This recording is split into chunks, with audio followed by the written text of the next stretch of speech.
How's it going, everyone? Welcome to my jungle. Thorns jungle, that is. Hope everyone's had a great week. My week's been going good. Not too bad, getting things done. And in case I haven't mentioned it before, but I'm pretty sure I have, if you want to hear more episodes every week, then join my Patreon.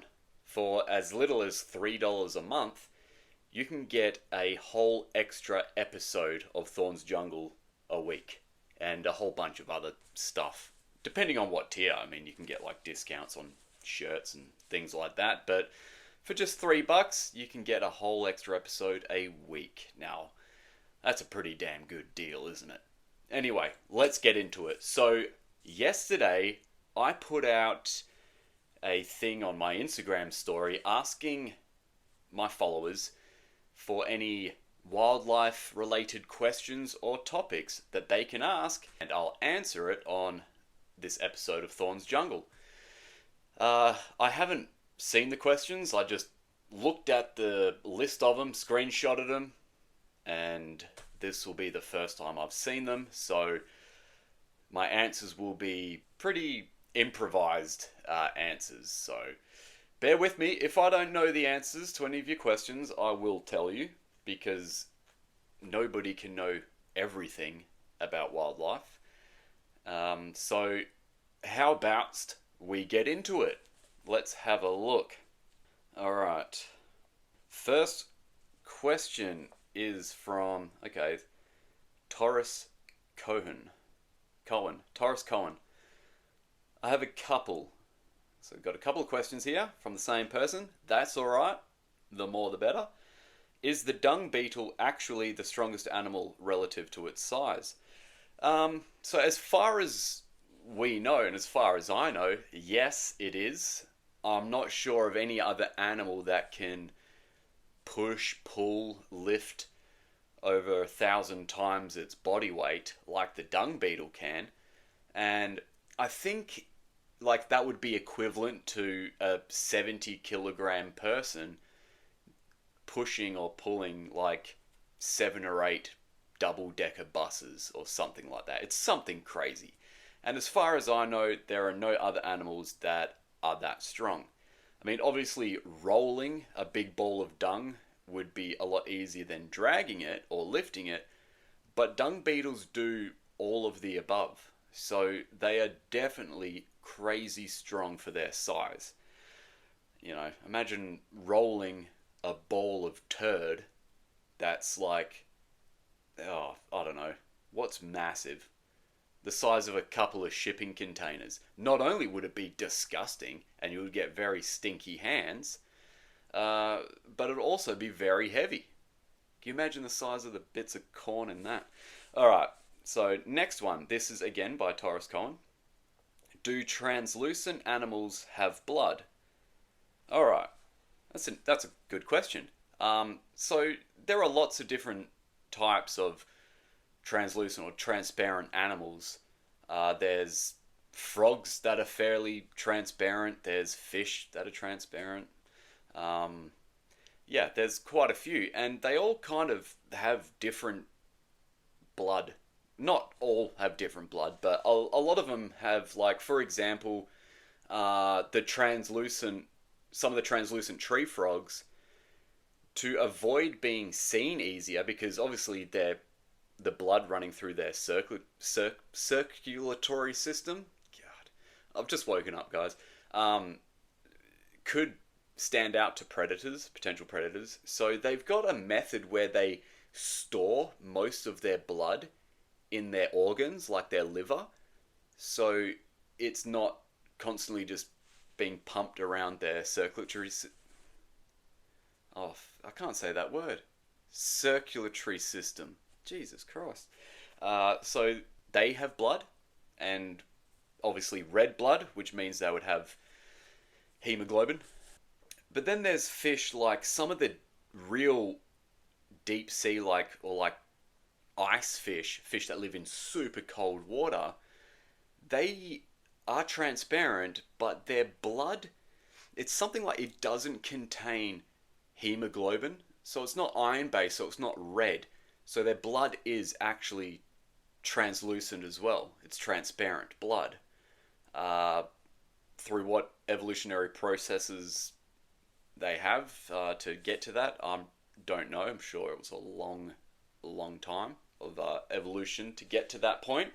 But if you don't need hemoglobin, if you don't need the thing in your blood that makes it red, and if you're a transparent animal where that red blood can give you away to potential predators, then do away with it. That's what's great about evolution. It either repurposes things or just completely atrophies them. So, yeah, good question. All right, next one. Oh, there's quite a few from Taurus Cohen. But they look like they're good questions. All right. How and what specific species are able to regrow limbs? That is a good question. Everyone probably knows that animals like salamanders and axolotls can regrow their limbs, and not just almost regrow them like skinks do with their tails. So when some skinks lose their tails and they regenerate it, it never regenerates to how it previously looked. You can always tell a regen tail from these skinks if you see one. But animals like axolotls and salamanders, and axolotl is a type of salamander, they can completely regenerate their limbs. Axolotls can even regenerate half of their brains. So if half of their brain's taken away, they can regenerate it. It's insane. And it's something to do with like the blastema cells that form like around wounds. And I guess know to regrow that. So instead of like, just healing a wound, it heals the entire limb. It's pretty damn crazy. I mean, I'm not an expert in limb regeneration by any means, but I'm pretty sure it's just a very, very efficient, highly better way of healing than what, like we would have just with simple wounds. There is also a flatworm. Oh, what is it? Planarians. Yeah, planarians. This is crazy. Speaking of regeneration, planarians are a small worm. They're a little flatworm. But their ability to regenerate is ridiculous. So not only can you, like, cut a planarian in half and it will regenerate its body again, so you'll get two full planarian worms if you cut one in half. You can cut a tiny section of the planarian off, and that tiny section will regenerate into the entire animal. And there's something crazy, like they could cut off 1/200th or 1/300th of the worm, just a tiny chunk, and it would regenerate into the entire worm again. And there's certain studies, I was actually reading about this recently, like a couple of months back, on planarians, where they trained these planarians to follow like a maze, like a course to get to their food. And once the planarians knew where to find the food, they cut the head off the planarian. And the head would regenerate its body, but also the body without the head would regenerate the head. And planarians do have like a neurological system, so they do have a very, very primitive brain, whether it be just a cluster of neurons, whatever, but it's contained in the head.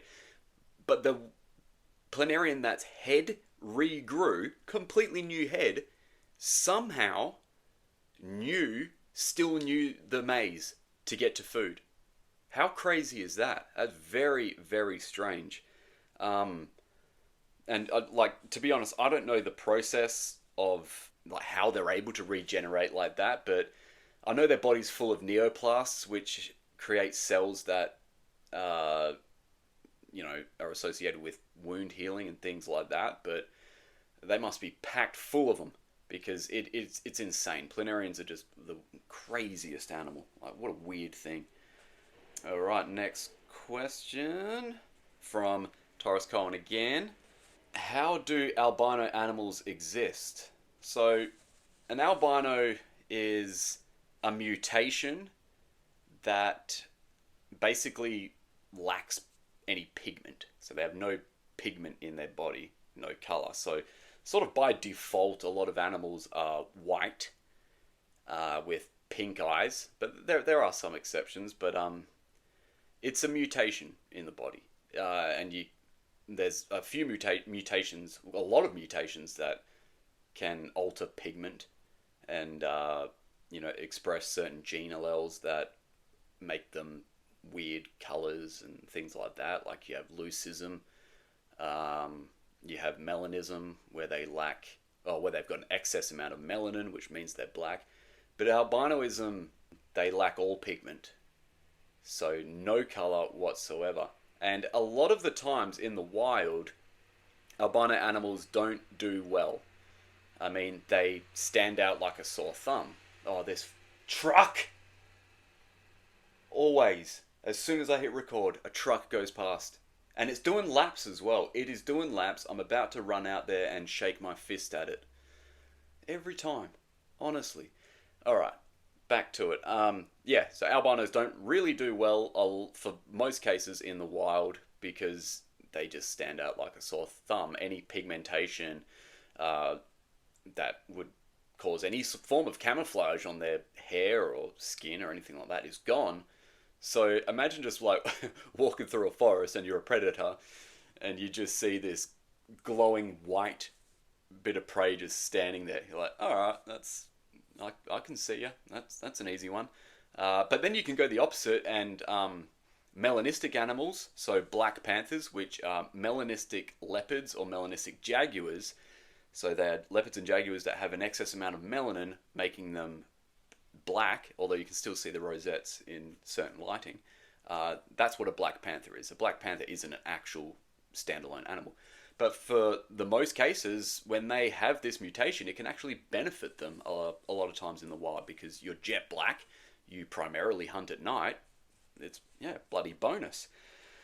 All right, Taurus Cohen again. What evolutionary challenges occurred in order for a narwhal to exist? Damn, that's a tough question. I mean, for anything to exist, really, and still exists, it would have had a lot of evolutionary challenges. That's what essentially causes evolution. Certain pressures, like certain challenges, can cause certain mutations that benefit that animal somehow, and is a process of evolution. So natural selection, as we all know, back to Darwinism, for example, and this is pure conjecture, I don't know, but looking at a narwhal, it would have had to have been something like, I mean, a narwhal is closely related to beluga whales, alright? So this is as like dumbed down as I can do it because obviously there's a lot more things that can go into it, but this is the most simple explanation that I could probably come up with just off the cuff. You would get it, narwhals that are born and their left canine tooth slightly bigger, and somehow that beluga narwhal with that canine tooth, left canine tooth being slightly bigger, somehow benefited, and it survives. And then future generations, that gene is expressed more and more through its descendants, and it's got longer left canine teeth. It gets longer and longer, and it's benefiting it, so it's outliving the ones that don't have quite as long ones. So the ones with the longer ones are surviving, therefore their genes are being passed on. Eventually that tooth penetrates the upper lip, and over hundreds of thousands of millions of years it becomes a tusk, and that tusk is there because it serves a purpose and served a purpose throughout its evolution. And for people that don't know, the narwhal's tusk is its left canine tooth that is just elongated. Sometimes there are narwhals that have both canine teeth elongated into tusks like that. And there are narwhals with two tusks sticking out. It's pretty damn cool. But for the most part, it's just a left one. And over all this evolutionary process, the tusk of the narwhal actually has a huge amount of nerve endings in it. So it can obviously feel temperature. We've all bitten into ice cream and stuff like that. It can feel vibrations, a lot of things, and there are a lot of functions with the narwhal's tusk. Not only can it detect certain things, but they reckon that it can use that tusk to push away floating ice, things like that. It's also used in mating. It's used in sexual selection, which is another thing that would force evolution. Is if the lady narwhals like males with bigger tusks, then they're going to mate with them, and the gene of the bigger tusk males gets passed on. So it's sexual selection as well. But yeah, that's a bloody great question. I hope I answered it because it's a complicated one. All right, Taurus Cohen again. Last one, I promise. How do animals become venomous? Good grief, you're not giving me the simple ones, eh? Jeez. Okay, venom. How did venom evolve? Venom evolved like many times on Earth. Like it wasn't just one sort of evolutionary process. Looking at snakes, for example, their venom. And look, I will tell you, I am not a venom expert. I've had a lot of venom in me, so I'm probably an expert on what venom feels like. But as far as how it evolved, I only really know very general or basic information on it. Snakes, for example, proteins and enzymes that are used in things like digestion and immune response.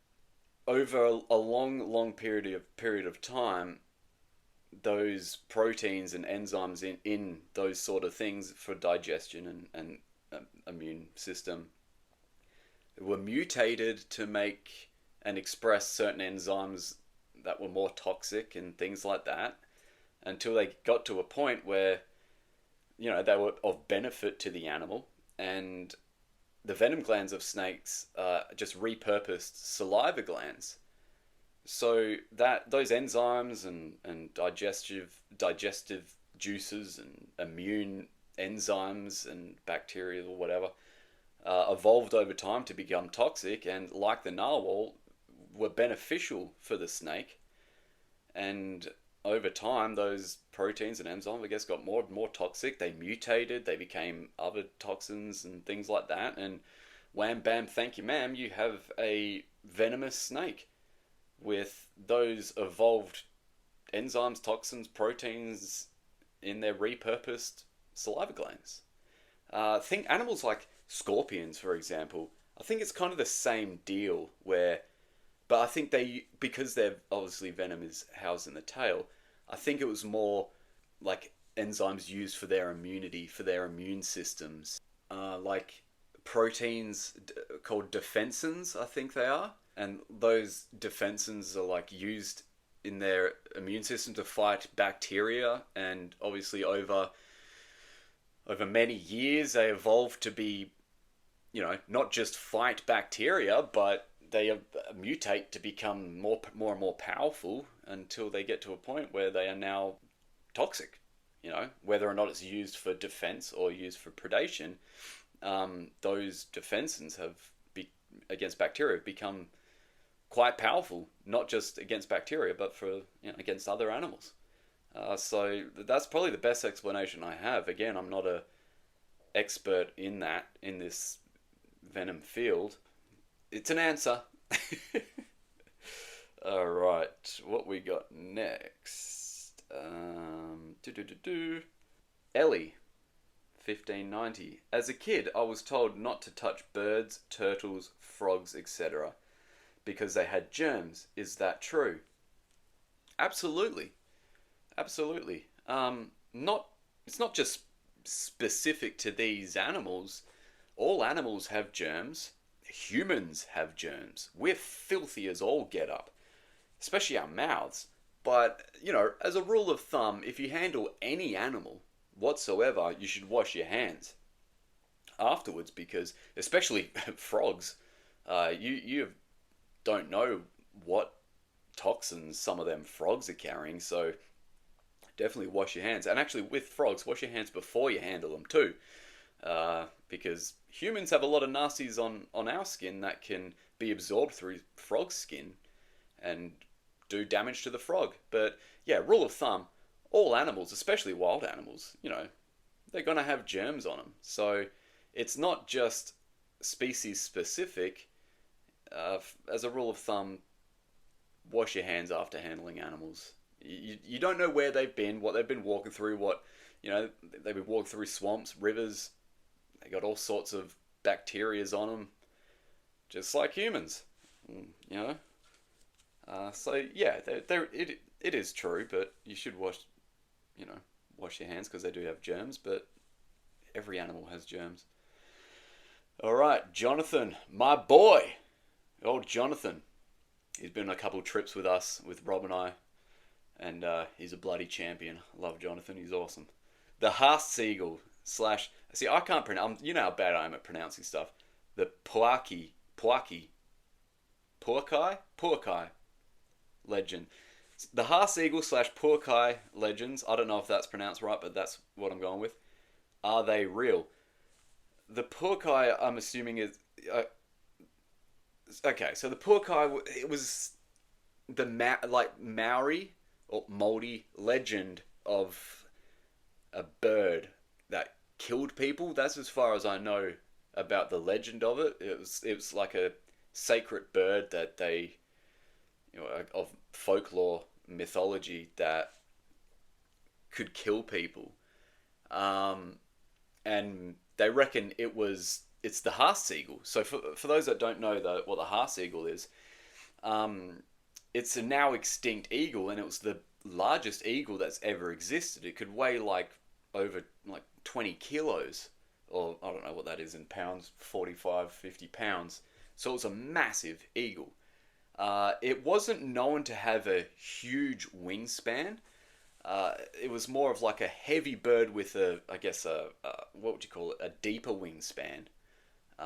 Much like the harpy eagle. Harpy eagles are huge, but they don't have a massive wingspan because the shorter wingspan allows them to maneuver through forests and things like that. So the Haas-Eagle was huge, but didn't have a tremendously big wingspan. But it was known for being able to take down moas. So a moa bird is another species of extinct bird found in New Zealand. It was a flightless bird, but it was huge. Think of an ostrich, but bigger and more heavily built.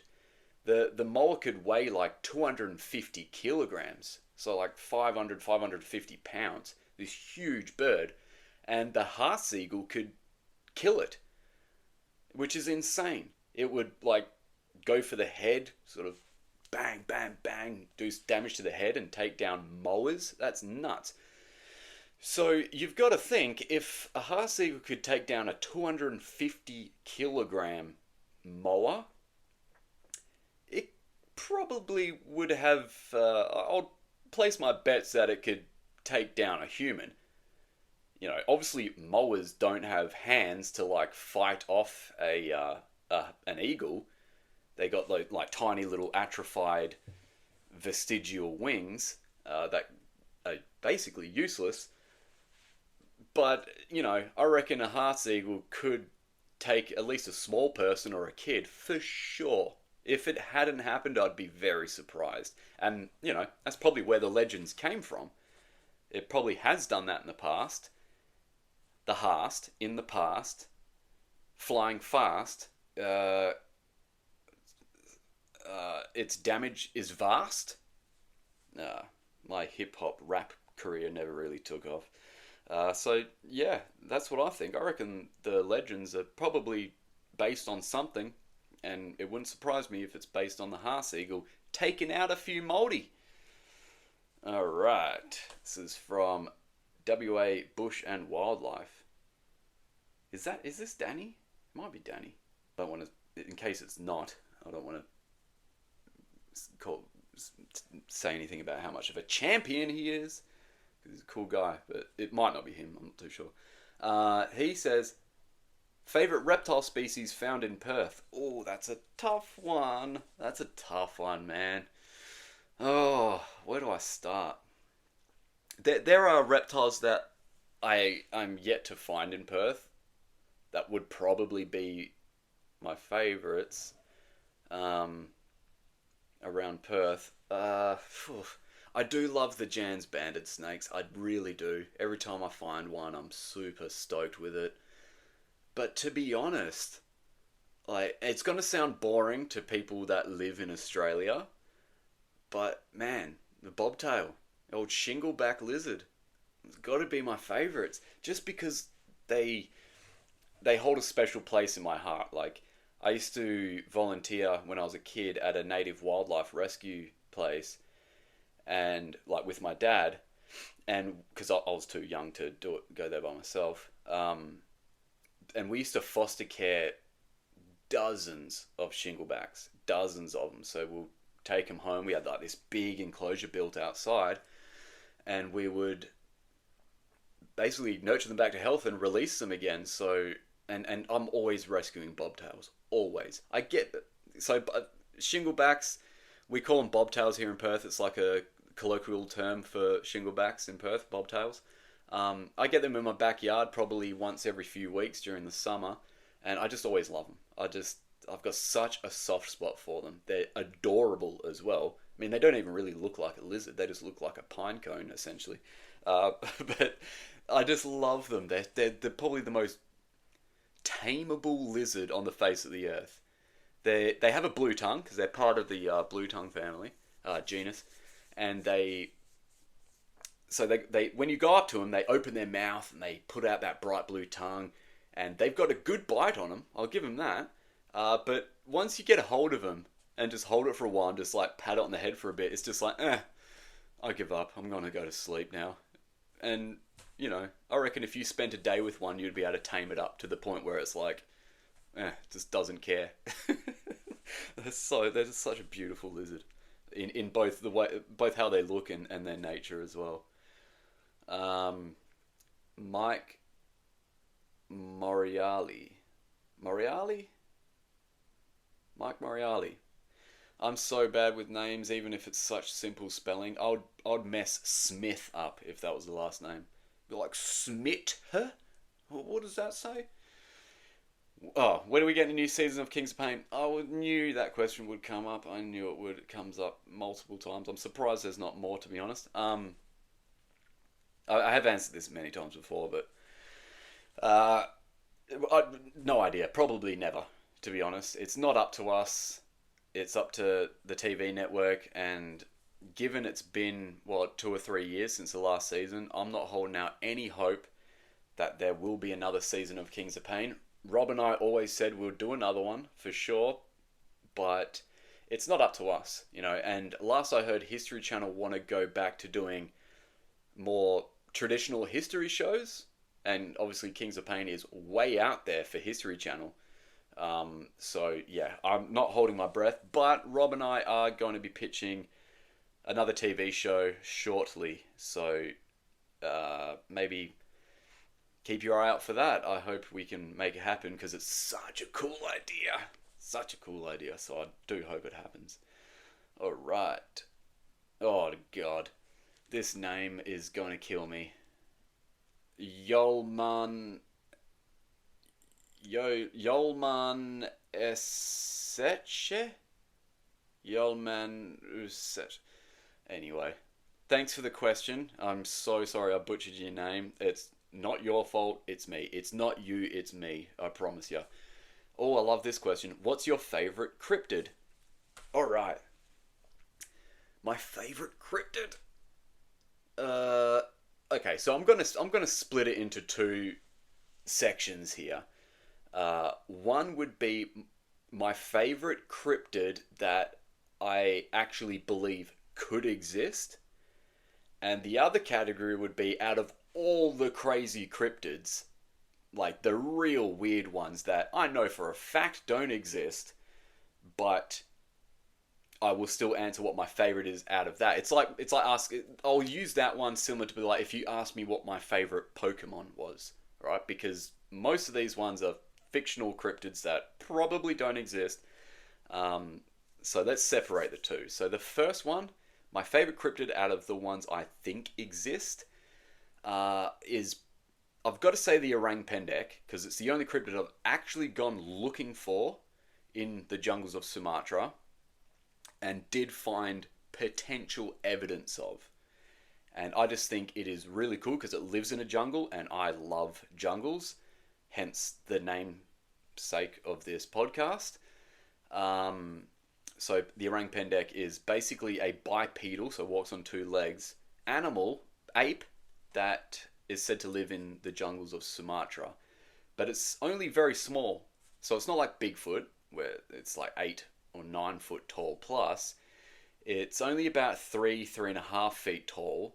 And actually that's what its name means in Indonesian. Orang means man or person and pendek means small. So actually if someone misheard me, pendek means small. Of course it does. But no, it's pendek means small. So little person, little man. So that's what its name means. There's also another one which is the jungle walrus, which I'm super fascinated about. Obviously found in the Congo, where a lot of the weird cryptids are found. But there were a few like pretty well reputed reports of it from well regarded people that saw it and shot at it. Basically, it's like a scaly. Oh, how do I even start? A scaly. Think of it a cat, like a tiger or something, but with a paddle-like tail, like a crocodile, and has scales on it, much like a crocodile or an armadillo.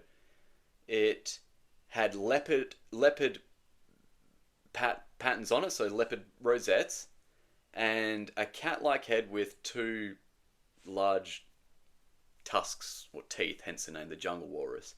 And it's also called the dingo neck as well, in certain languages.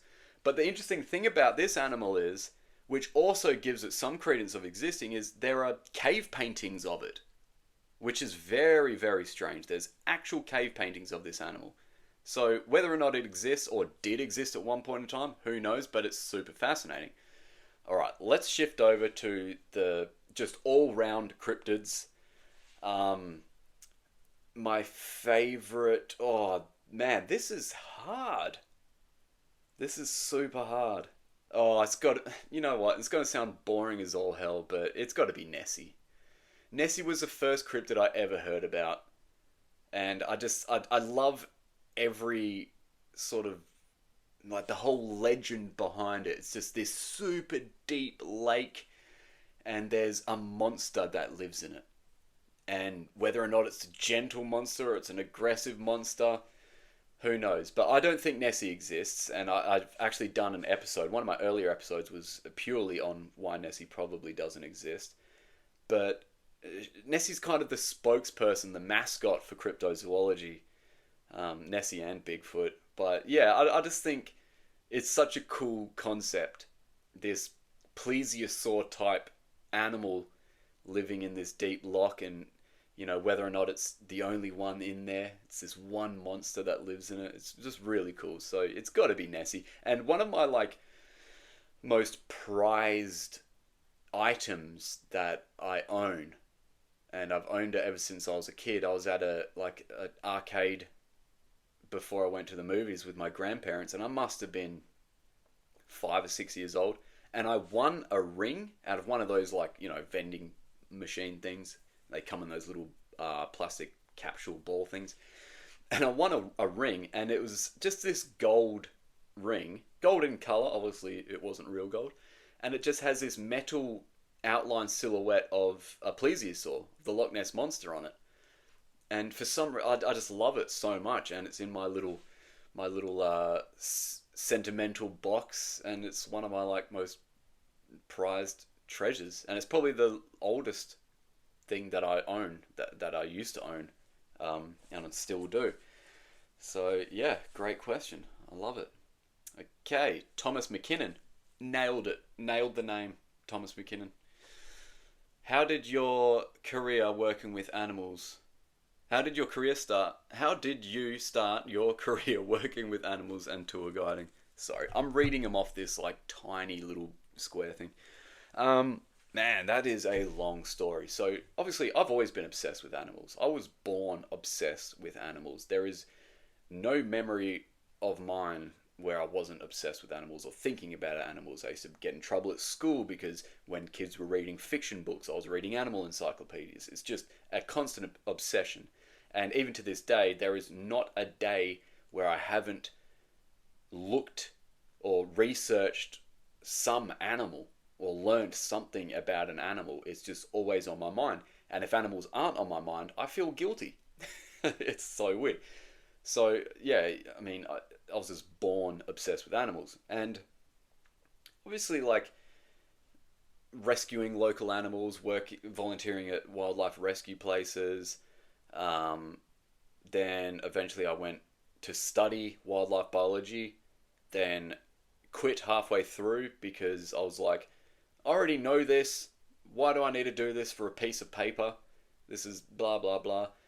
Then eventually went on and finished studies and stuff like that. But uh, I worked as a field zoologist for an environmental consultant place. So I used to go out to the Pilbara Desert and um, basically do fauna surveys, so catch wildlife so we could make a list to see which animals are in that area, things like that. Then I've just always been doing stuff with animals. And then I made my own wildlife documentaries. This was years before Kings of Pain, and probably what got me onto Kings of Pain. So obviously I did like, what was it, 4 wildlife documentaries, one in India, one in Penang, one in Peninsular Malaysia, one in Borneo. And obviously started getting noticed by production companies and things like that. Then ultimately it led to Kings of Pain. Then after doing Kings of Pain, Rob and I had always discussed like doing group trips where like we go on these awesome wildlife adventures. You know, I've been in a lot of different places, different parts of the world doing wildlife adventures. I love it. You know, I've camped out in the jungles by myself, been stalked by tigers out there, just a whole range. I love wildlife adventuring. It's what I live for.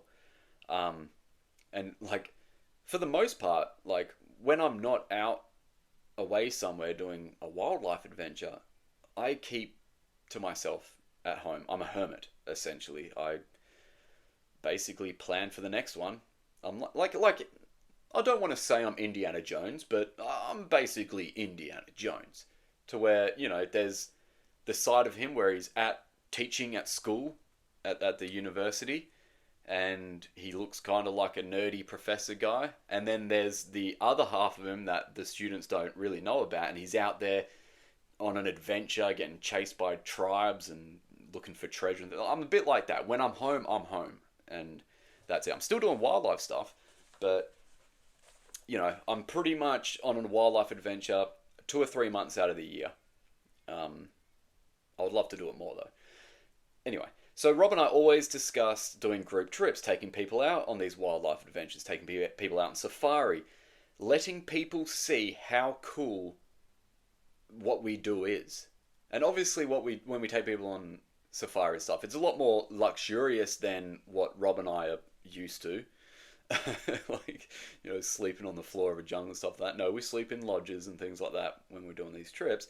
But we always discussed it, and we kind of went, all right, let's do it. Let's do one to South Africa, see if anybody's interested. And I was a little bit skeptical of it. I was like, all right, well, I'll advertise and see, you know, I doubt anyone is going to be interested. And people were. And now I think we've done 7 group trips altogether.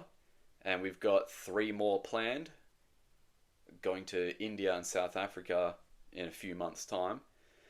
And yeah, that's sort of where it came from. We were like, well, we love doing this. This is the best job in the world. You're going to the coolest places, seeing the coolest animals, having the most amazing experience, and we get to share it with people. We get to see people's reactions for the first time seeing a gorilla, 4 feet away from them, or an elephant walking past the vehicle. Just things like that. It's so cool.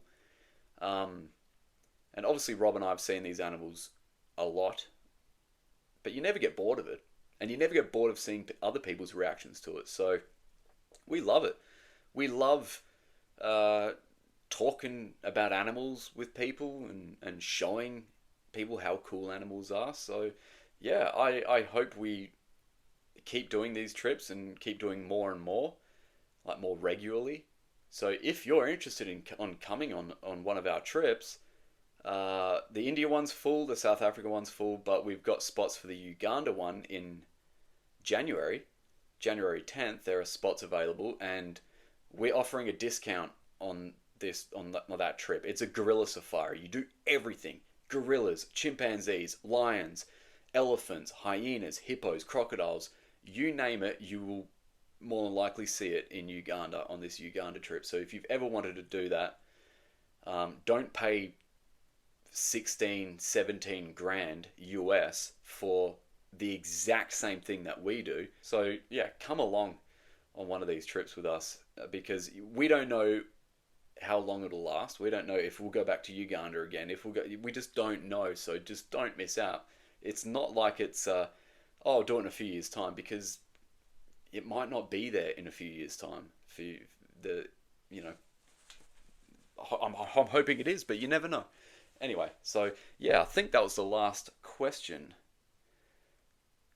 Yep, that was the last question. Damn, felt like I only just got started. But anyway, with my Patreon as well, if you become a member, you can suggest topics and questions and things like that on the Patreon that I will answer on the podcast, or do an entire podcast episode about. So if you haven't already, jump into my Patreon. It's $3 a month. That's nothing. You won't even notice it coming out. But it does support the show, and it does give me more intimate access to my listeners, to where I can communicate with you and get suggestions and things like that. So yeah, and on the Patreon thing, you can like make it so you can listen to the podcast on Spotify and things like that as well. So yeah, I hope everybody learned something from these questions, and for everyone that sent me in a question, thank you so much. They were really good questions. Like, you had me on my toes on a few of them, but they were bloody great questions, and thank you very much. And I'll see you next time on another episode of Thorn's Jungle. Take care, everyone.